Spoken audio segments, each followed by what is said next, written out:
who negotiated with Chairman Mao, who took tea with the Queen Mother, who has met more presidents and prime ministers than I've had hot dinners, a man whose very name means ocean of wisdom, a religious leader whose latest book is called Beyond Religion, who says the only real religion is love. Ladies and gentlemen, I know you haven't come here today to listen to me, so I promise I'll be brief. Today is Father's Day. His Holiness is always emphasizing our common humanity. And this is one thing that 7 billion people on this earth have in common. We all have fathers. And hopefully, most of us here today could give thanks to them or to their memory. By the way, His Holiness is particularly keen to reach out to young people on this trip, and families with children are especially in his prayers at this time. Apart from being here in Manchester with His Holiness, 2 things make this Father's Day different. First, Greece is going to the polls as we sit here now, and we may have a major political or financial crisis on our hands in the week to come. Second, world leaders are gathered in Rio 20 years after the original Earth Summit, still trying to agree a path to sustainable development that avoids the threat of catastrophic climate change. Whether we look at politics, finance, or the environment, the game is up. In our heart of hearts, I think we know we can't go on like this. We need to do things differently. His Holiness's call for dialogue, compassion, non-violence, and a less materialistic way of life has never been more timely. And his concern for all sentient beings, animals as well as humans, makes increasing sense as science reveals the interconnectedness and the fragility of the web of life. So, if change is vital to our happiness and even to our survival, it is an immense privilege to introduce you to a man who, above all, considers himself to be a simple Buddhist monk, to talk to us about how real change happens in the heart.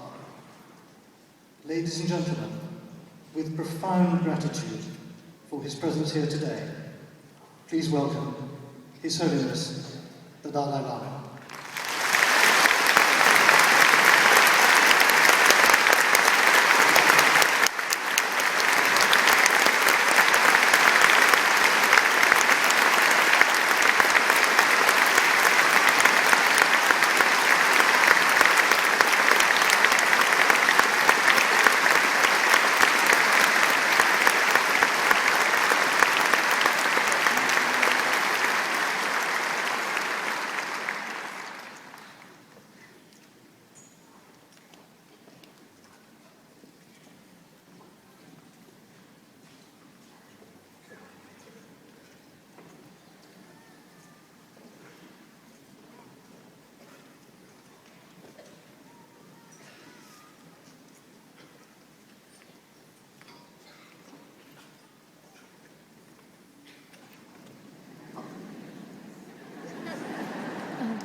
Excellent. What looking wrong way?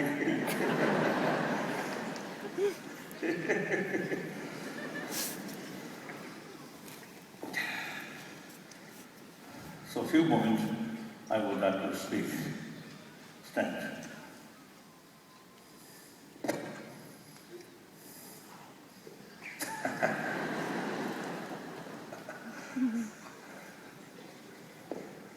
Sometimes people then give me this equipment. try to hide somewhere. Not necessarily. This is better. It's true.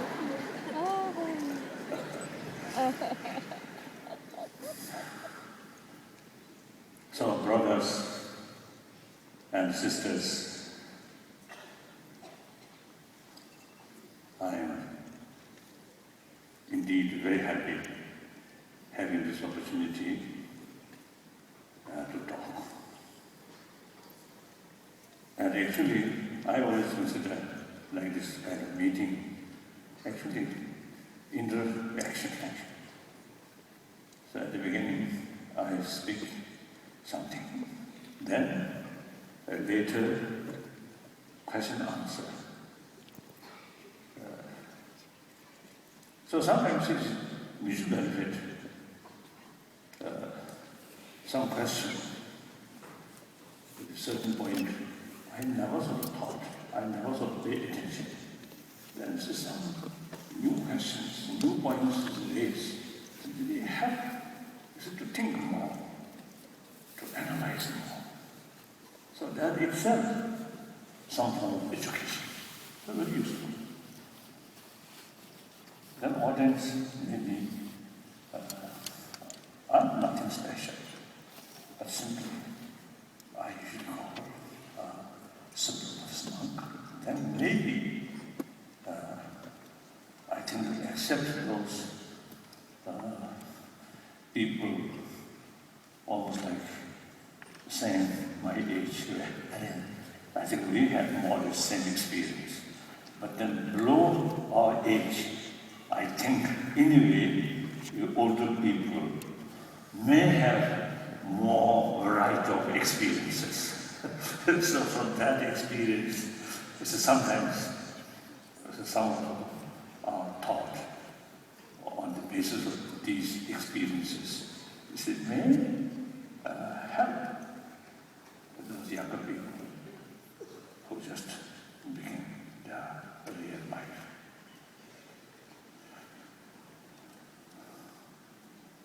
And one time in London, there was a hall, Royal Albert Hall. Royal Albert Hall. On that hall,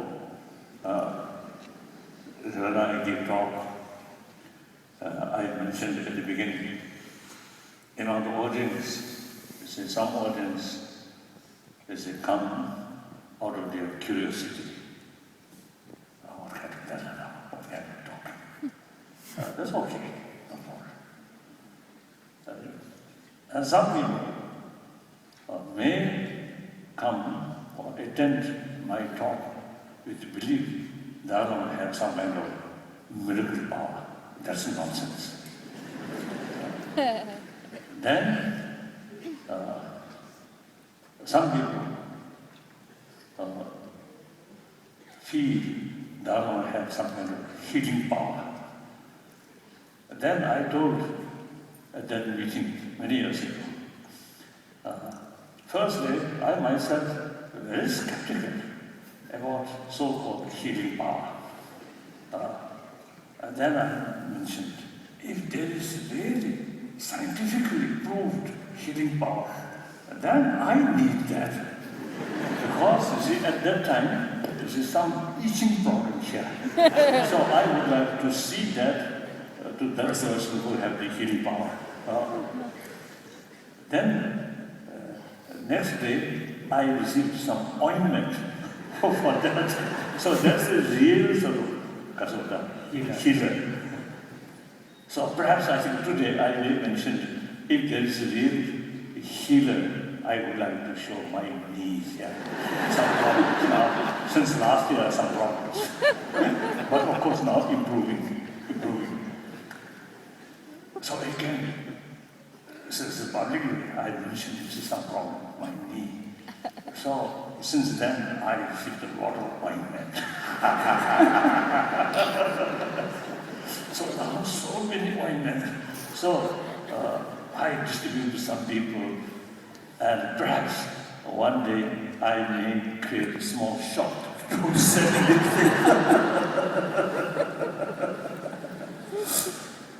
So now more serious now. basically, we are same human being. Mentally, emotionally, physically, we are same. Of course, little differences. Even one person, the stature, brain, morning, noon, afternoon, difference. Always changing, always changing. But all same person. So similarly, each individual, or my friend, one scientist,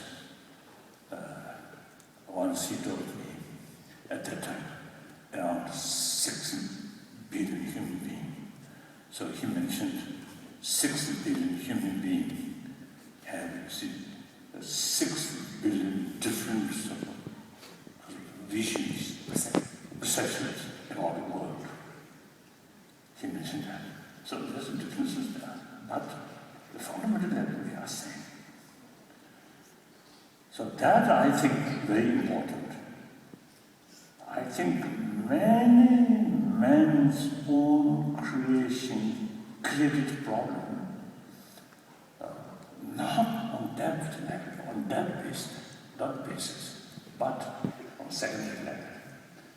Different nationality, different country, different religious faith, different social background, and different races. So therefore, I think several thousand human history, fighting, killing, bullying, all most cases right on the secondary level. The emphasis importance of secondary level and because of that. Sorry. Huge divisions. Huge divisions. With divisions. So now time comes.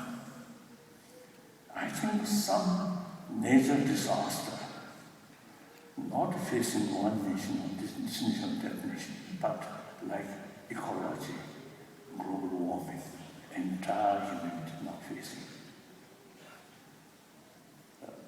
And then modern economy, global economy, also you see something common for entire 7 billion human beings.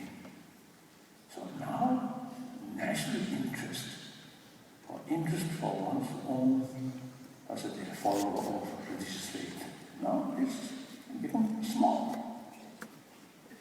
So, since we have this intelligence, so look at these problems with our intelligence,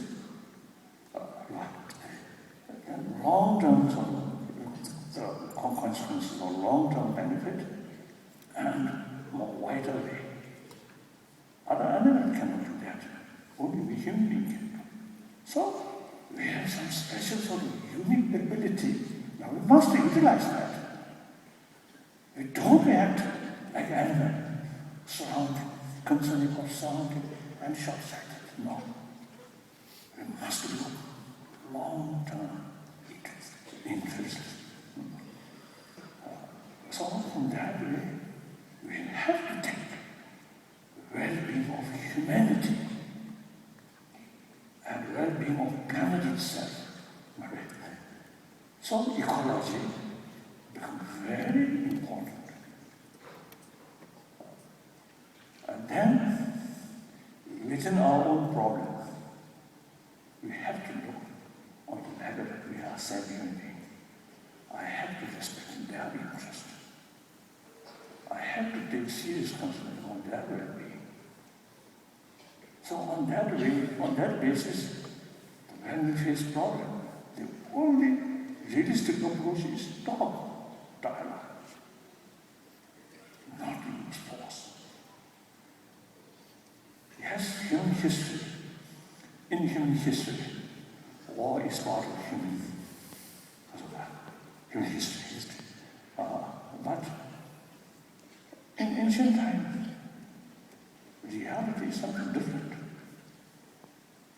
Each nation, each community, more or less complete independence, not relying on other. in that circumstance, that reality, perhaps because of the war, destroyed the other community, is victory, your community. Now today, that reality no longer there.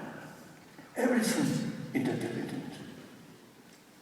An economic field, and then ecology, these fields. Therefore, now time comes, we have to think on the level of humanity.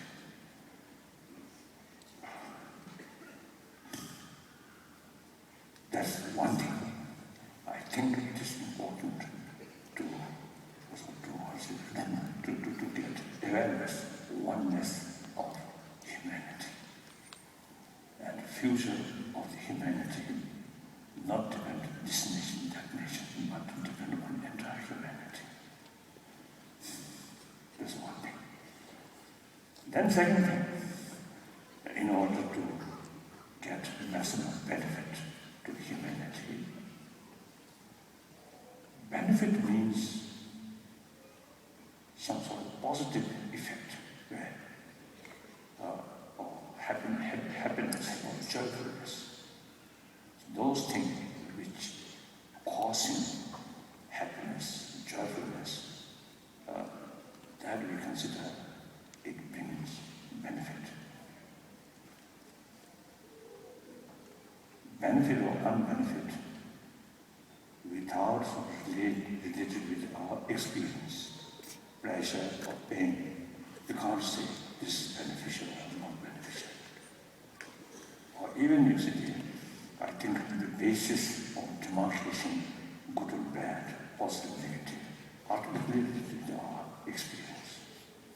The things which brings more happiness, more comfortable, more satisfaction. Since we want happiness, we want joyfulness, so therefore these things we consider positive. Since we do not want pain or sadness or suffering, so those things which are causing suffering or pain, we consider negative. Otherwise, no independence of demarcation, positive or negative, must relate with our experience. So therefore, the happy life, or in order to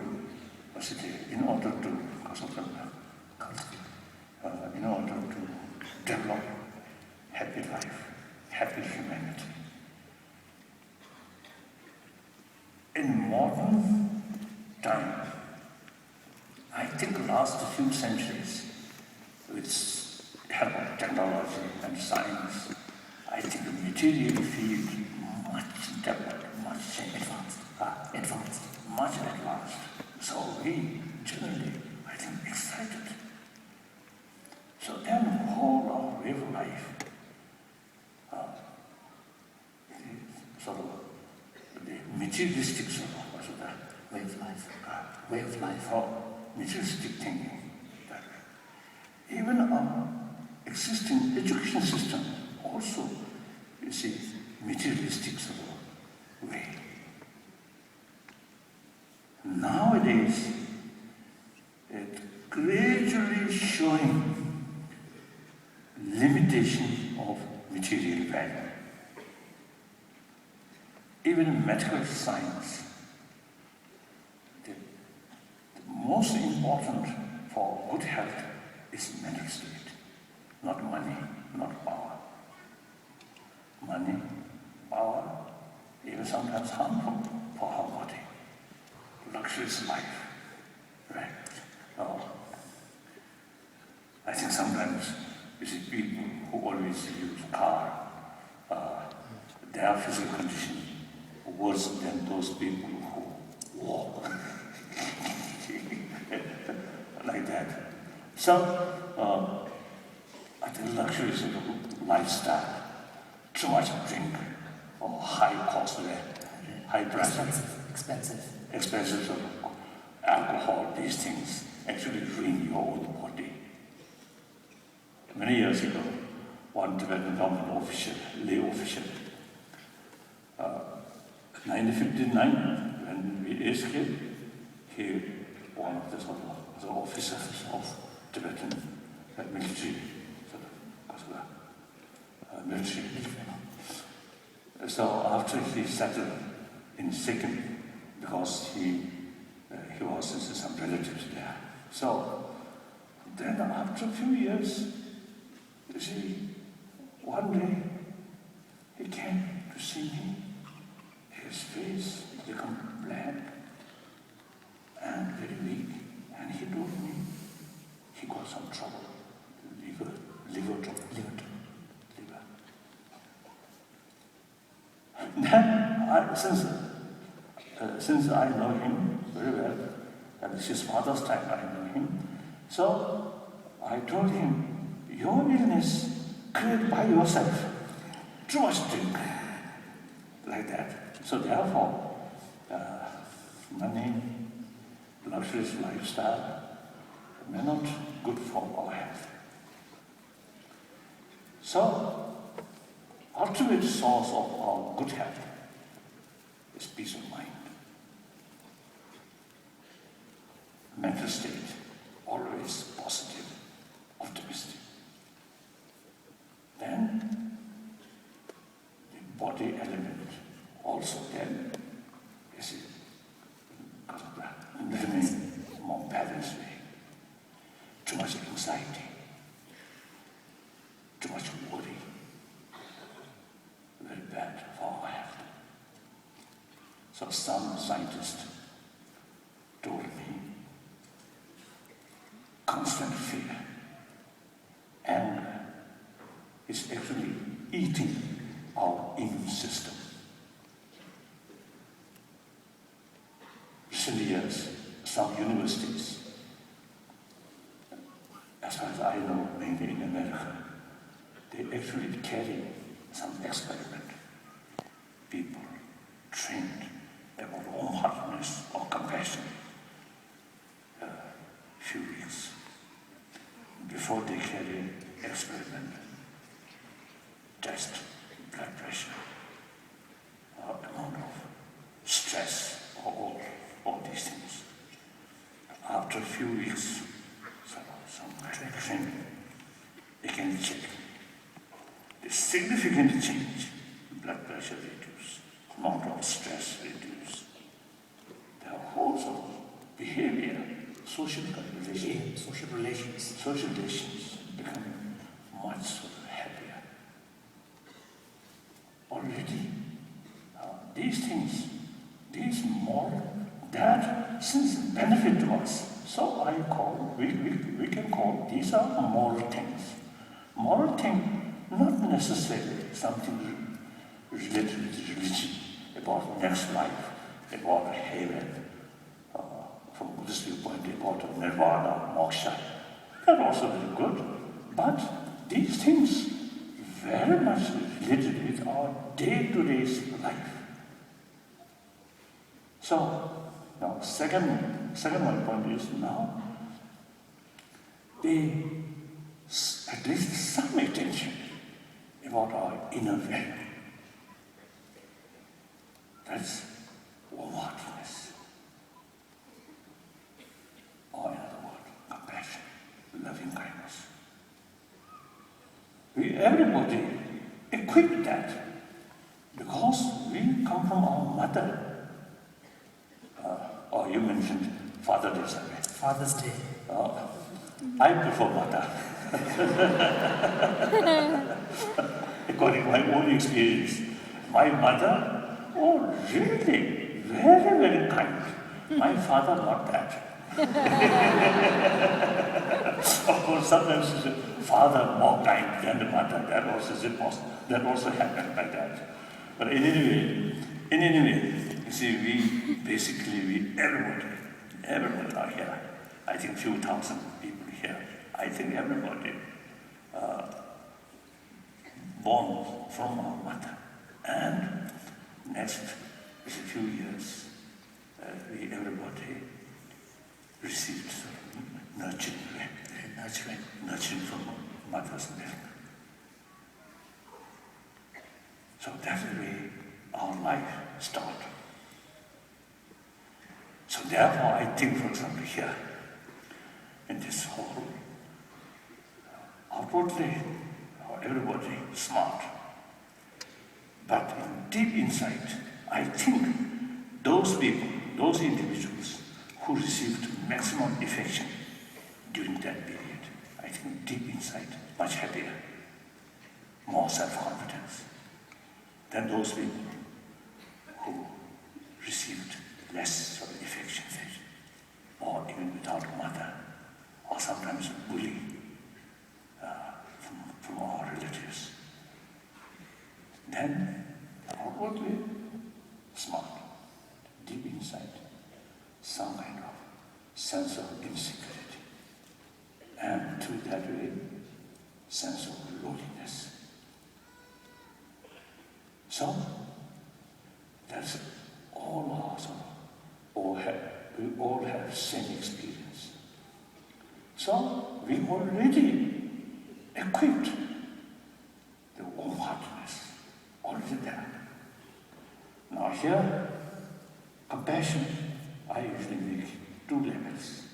One level, compassion, is biological factor. Firstly, as I already mentioned, you see, we must survive on the care of mother or some other people. Even animals, dogs, cats, you see, they are survival, depend on others' care. So they naturally be equipped on the emotional level, loving, so also the affection. So we also say, then on top of that, we are social animal.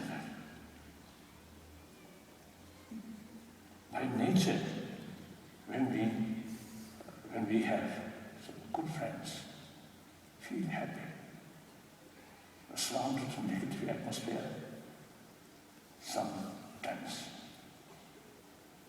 So that's the real nature. We need positive atmosphere. And here, the real basis of that is honest, truthful. You remain truthful, honest, then automatically bring transparency. That's the basis of trust. If you tell lie, cheating these people, that people, how can they not trust? Without trust, how can they have genuine friendship? So therefore, we need friendship.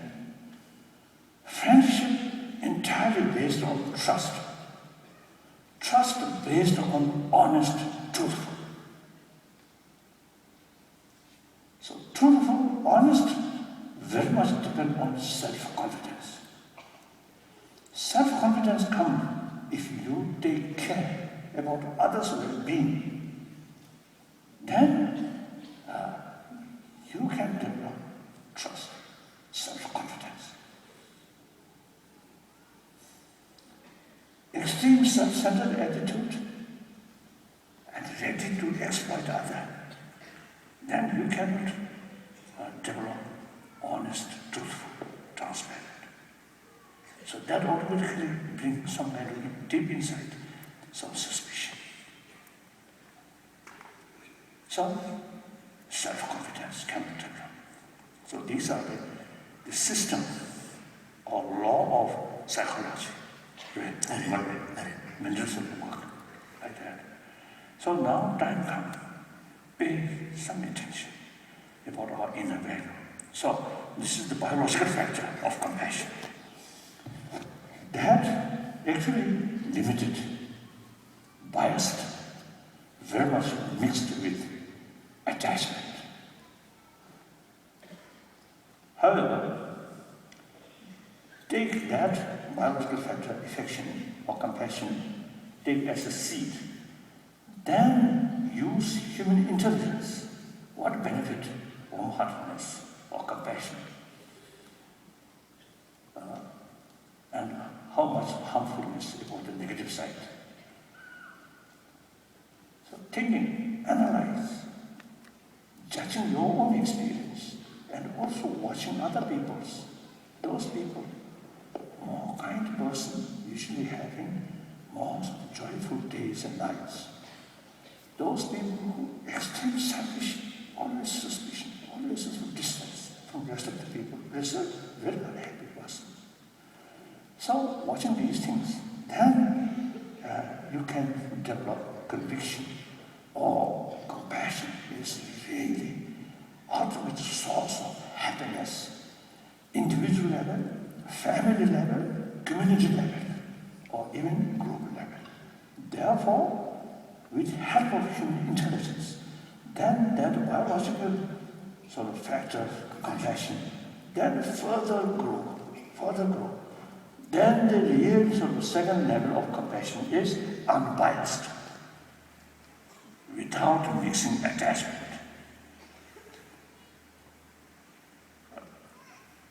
The biological factor of affection or compassion very much oriented others' attitude. So that kind of affection or compassion cannot extend towards your enemy.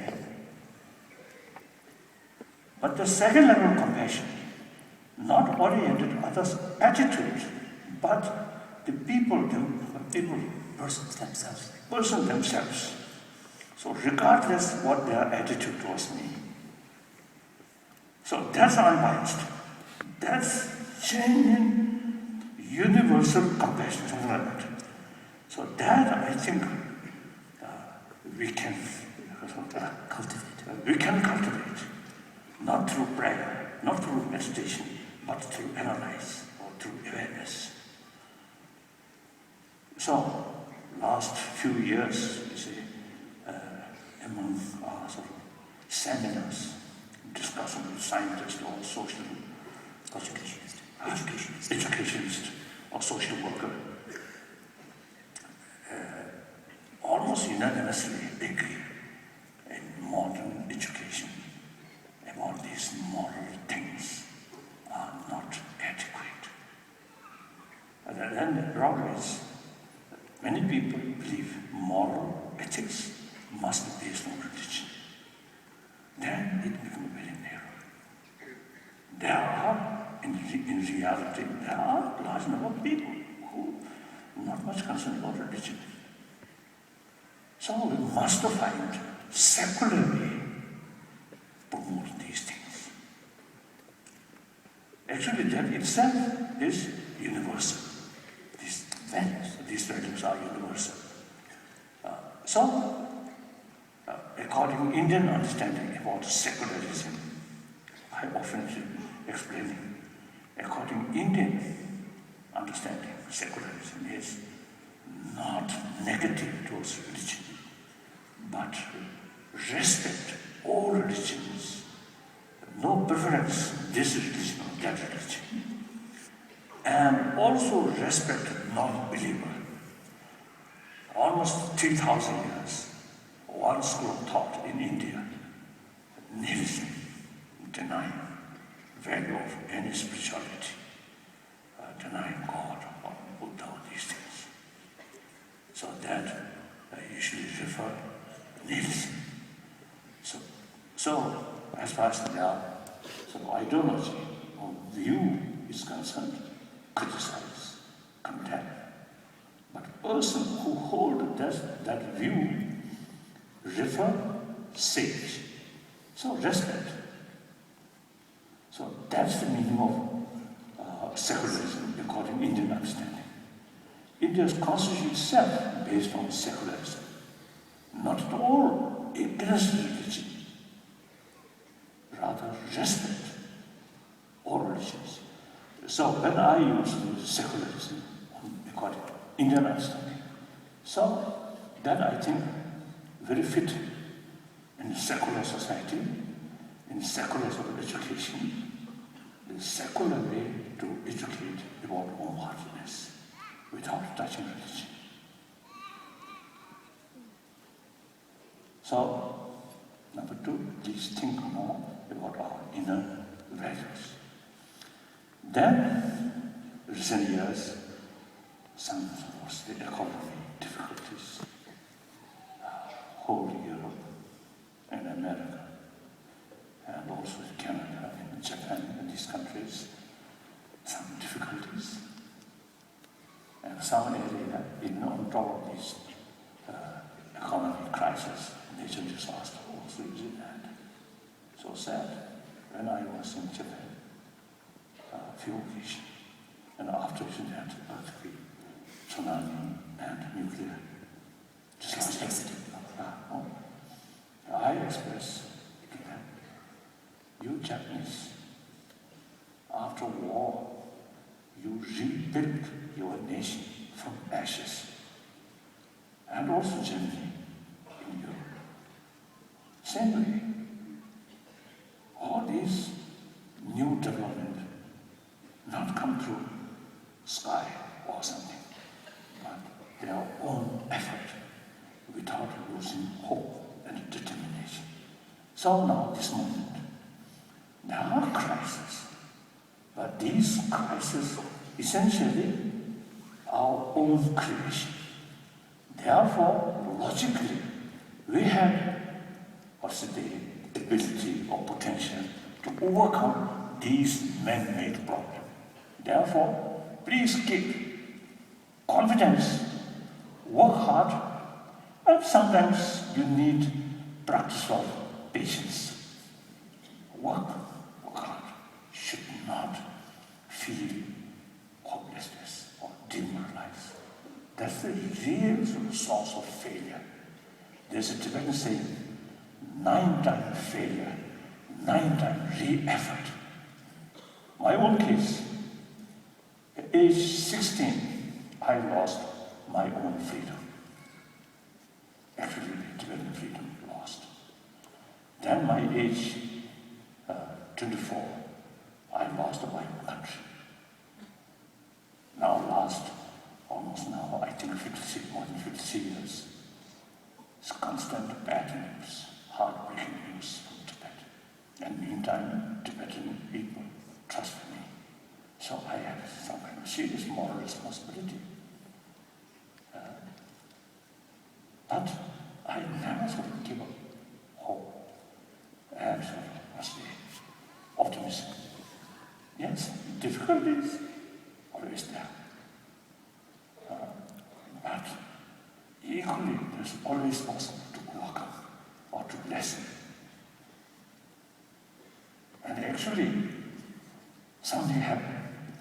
Too much worry. Just self-torture. So that worry won't help solve the problem. So, in spite of natural problems, some sort of disturbances, intellectual levels, yes, this is a problem. We have to fight. We have to try to overcome that. But emotional level should not reach emotional level. So emotional level, you can keep calm. So, like ocean, on the surface, waves, sometimes very big waves, but deep inside, always calm. So we have this intelligence. If we make little sort of effort, familiarize, then we can practice that. Intellectual level, yes, some sort of disturbances come, go, come and go. But deeper inside level, you can maintain calm.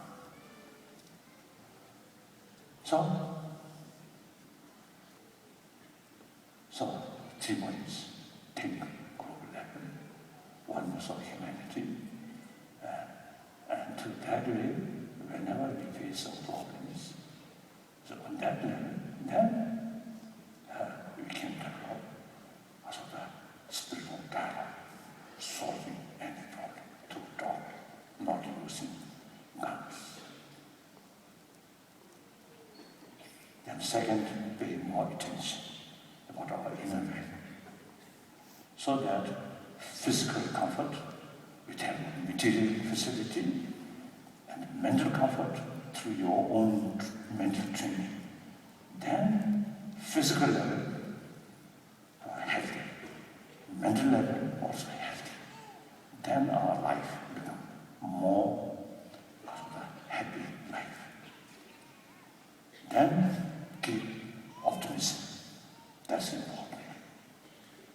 these teachings I want to share with you. Thank you. Now some questions.